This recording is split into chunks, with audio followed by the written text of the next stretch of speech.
Hey there, everybody. I certainly hope that you are doing well and keeping safe. It's my pleasure to invite you back to another episode of CITAM Church Online. My name is Joyce Omondi Waihiga, and today I'm going to be sharing about godly righteousness.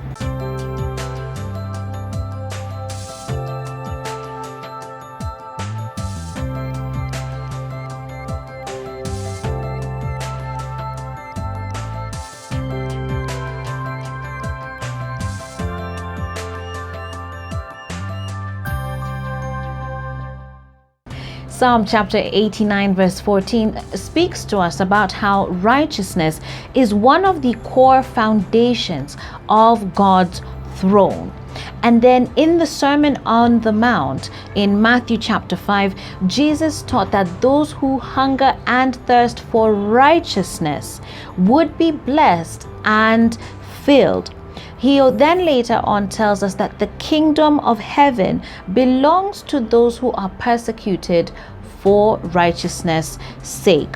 So what is this? First of all, the definition of righteousness. It is acting in a morally correct manner. Now, the Pharisees were really great at this, acting in this morally great and correct manner. They looked religious, they sounded religious, even just the way they carried themselves, they sort of almost oozed this form of righteousness, if we're to speak about it as acting correctly, okay? But as much as they carried the law outwardly, it did not reflect inwardly. Okay, so they obeyed the law outwardly, but they didn't allow God to actually change their hearts from the inside. Jesus calls us to a whole different level of righteousness, one that is founded on love and obedience to Him. So it's not just about legal compliance and ticking off the boxes of having done the right thing and looking righteous. He wants our appearance and our inward person to actually reflect that righteousness. And so I want us to look at 4 qualities of righteousness today. The first one is that it comes from what God does in us and not what we can do ourselves. Okay, so whereas there's that first definition that we've looked at of righteousness being as acting in a morally correct manner, the righteousness that God is seeking after is where He makes us correct by divine declaration. And because we obviously are not immortal, divine declaration means it has to come from Him.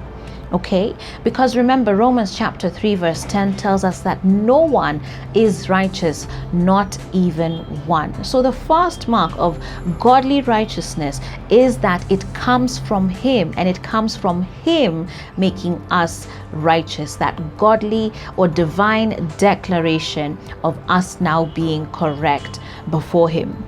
The second thing is that it is God-centered and not self-centered. It is about God doing the work, not about us acting in a certain way in order to look and appear righteous. Okay. Thirdly, it is based on reverence to God or for God and not approval from people. Now, this is what the Pharisees had mastered, because in front of people they really looked like these holier than thou, amazing, never sinning type of people, but they were doing it to impress their fellow man. Even the way they would fast in public twice a day, just so that we know they are these powerful men of God.